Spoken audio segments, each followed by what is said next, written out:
Sian Lim, mahirap daw katrabaho dahil sa masamang ugali nito. Ibinahagi ng isang writer na nagtrabaho sa GMA Network kung paano katrabaho si Sian Lim at kung ano ang pakikitungo nito sa kanyang mga kasamahan sa trabaho. Inilahad din nito ang saloobin ng iba pang nakatrabaho noon ng actor-director. Sa Facebook comment, ikinwento ni Bril Tabora, isang GMA writer na nagsasabing nakasama niya sa isang proyekto si Sian Lim noon, kung gaano kahirap katrabaho si Sian Lim. Inilahad ni Bril Tabora ang kanyang opinyon sa pakikipagsama ni Sian Lim sa isang social media post na may kaugnayan sa naging viral interview ng aktor, kung saan inamin niya ang kanyang relasyon sa producer na si Iris Lee. What a friggin' joke, and he's also super difficult to work with.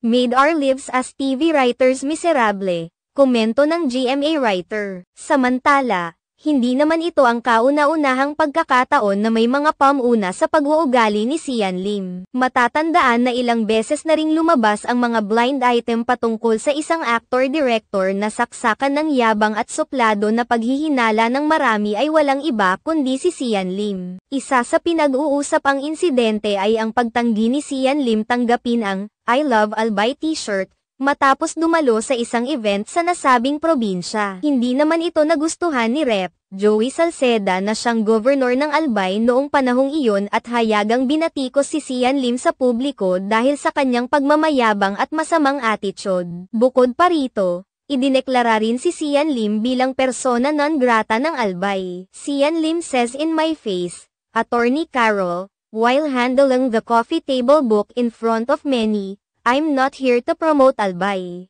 If his road manager checks his record, Albay paid for his many guestings since way back in 2011 when his talent fee was just ₱75,000, Ginoo ni Magayon, and now ₱350,000 for Fiesta Chinoy Albay. It's either isa, his parents did not raise him well.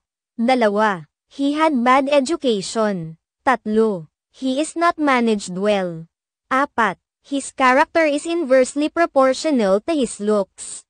5. He is something, pahayag ni Rep.